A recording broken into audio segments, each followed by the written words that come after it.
Stress urinary इनकॉन्टिनन्स म्हणजे खोकताना किंवा शिंकताना लघवी आपल्या नकळत होऊन जाणं.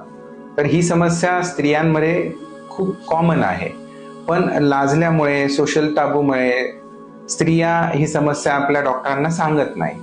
तर मला असं वाटतं की आपण न लाजता आपल्या युरोलॉजिस्टला किंवा मग गायनॅकोलॉजिस्टला ही आपली समस्या सांगितली पाहिजे, जेणेकरून त्याच्यावर योग्य उपचार केले जातील.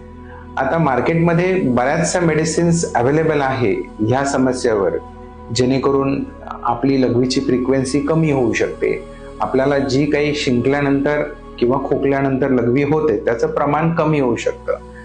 त्याच्यानंतर जर आपल्याला मेडिसिनने हवा तेवढा आराम नाही मिळाला तर ह्याच्यावर काही एक्झरसाइजेस असतात, त्याला आपण पेल्विक फ्लोर एक्झरसाइज म्हणतो, ज्याच्यामध्ये लघवीच्या पिशवीच्या आजूबाजूचे जे स्नायू असतात त्यांची ताकद वाढवण्यासाठी आपल्याला वेगवेगळ्या प्रकारचे एक्झरसाइजेस शिकवले जातात.